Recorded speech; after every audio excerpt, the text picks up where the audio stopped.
বিসমিল্লাহির রহমানির রহিম। আজকে আমাদের একটি অঙ্ক হচ্ছে অর্থনীতি বিভাগ অনার্স প্রথম তৃতীয় বর্ষের অর্থনীতির জন্য পরিসংখ্যানের একটি গুরুত্বপূর্ণ অঙ্ক, পুনঃস্থাপন নিয়মের তাসের অঙ্ক।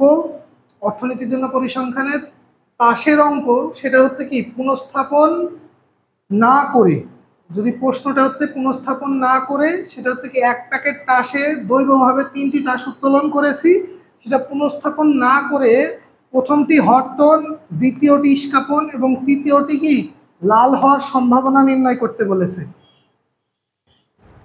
তাহলে আমাদের এখান থেকে পুনঃস্থাপনের নিয়মটা কি জিনিস তোমাদের ব্যাখ্যায় বলছি। পুনঃস্থাপন না করে মানে কি, আমরা যদি কোনো তাস উত্তোলন করি, উত্তোলন করলে কি সেই মোট তাস থেকে কি একটি করে তুললে সেই তাসটি কি বিয়োগ হয়ে যাবে। তাই দেখো আমরা কি পুনঃস্থাপন না করে প্রথমটি কি হরতন, দ্বিতীয়টি ইস্কাপন এবং তৃতীয়টি লাল হওয়ার কথা বলেছে। তাহলে আমরা জানি কি 52টি তাসের ভিতরে কি 13টি তাস হচ্ছে হরতন এবং এক প্যাকেট তাসের ভিতরে কি 52টি তাস রয়েছে। তাহলে নির্বাচিত তাসের সংখ্যা হচ্ছে কি 3টি এবং 52টি তাস রয়েছে। তাহলে আমাদের কি এক প্যাকেট তাসে এখানে কি আমাদের এক প্যাকেট তাসে 52টি তাস থাকে, সেখান থেকে যদি একটি তাস উত্তোলন করেছি, প্রথমটি হরতন, তাহলে 52C1, আর উপরে তুলেছি কি হরতন 13টি আছে, তাহলে 13C1। তাহলে আমাদের পুনঃস্থাপন না করে একটি তাস যদি উত্তোলন করি, তাহলে মোট তাস থেকে কি একটি তাস কমে যাচ্ছে। তাহলে 52 থেকে একটি তাস উত্তোলন করলে কি সেখানে সেই প্যাকেটের তাস মোট তাস থেকে একটি কমে গেল, তাহলে হয়ে যাচ্ছে কি 51টি।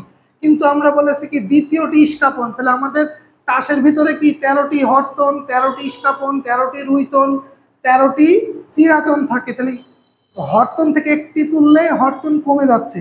কিন্তু আমরা যদি তাসগুলো ইস্কাপন, প্রথমে হরতন তুলেছি তাহলে ইস্কাপন, তাহলে আমরা ইস্কাপনের 13টির ভিতরে তো কোনো কমে যায়নি, তাই 13C1। আর 52 থেকে কি একটি কমে গেছে বলে মোট থেকে একটা কমে গেছে, তাই 51C1। তাহলে আমরা কি দুইটা তাস তুলে ফেলেছি, তাহলে দুইটা তাস মোট প্যাকেট থেকে তুললে কি পুনঃস্থাপন না করে মানে সেই তাসগুলো যুক্ত হবে না। তাহলে আমাদের কি তাহলে মোট তাস থাকছে এখন কি 50টি। তখন তৃতীয়টি লাল হওয়ার সম্ভাবনা, প্রশ্নে দেখো লাল কথাটা উল্লেখ করে দেওয়া আছে, তৃতীয়টি লাল হওয়ার সম্ভাবনা কত। তাহলে আমরা কি হরতনু একটি কি একটি হরতন লাল হওয়ায় বাকি লাল রঙের তাস থাকবে কি 25টি। তাহলে আমরা প্রথমে তো একটি হরতন উত্তোলন করেছি, কারণ আমরা জানি লাল কালারের তাস হচ্ছে কি হরতন এবং রোহিতন। আমরা জানি কি হরতন এবং দেখো এই যে লাল কালারের যে তাসটি রয়েছে, এই লাল কালারের যে তাস রয়েছে এটা হচ্ছে কি হরতন, আর দেখো এই কালারের যে তাসটা থাকে সেই তাসটা হচ্ছে কি রুহিতন বা রুইতন, এটা হচ্ছে হরতন লাভ। এই ধাঁচের তাস হচ্ছে কি 13টি করে 26টি থাকে, মানে 13 দুই ধরনের তাস 26টি। তাহলে 26 থেকে আমাদের যদি একটি হরতন উত্তোলন করি তাহলে থাকে কি 25টি, তাই কি 25C1 লিখেছি। তাহলে এই যে 25 কেন হয়েছে তাহলে বুঝতে পেরেছো।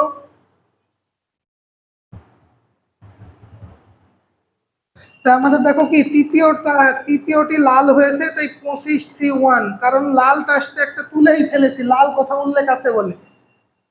তাহলে 25টি লাল কালার থাকে, তখন লাল থেকে আবার কি একটি উত্তোলন করছি, তাহলে 50C1 কেন হয়েছিল সেটা আগেই ব্যাখ্যা দিয়েছি।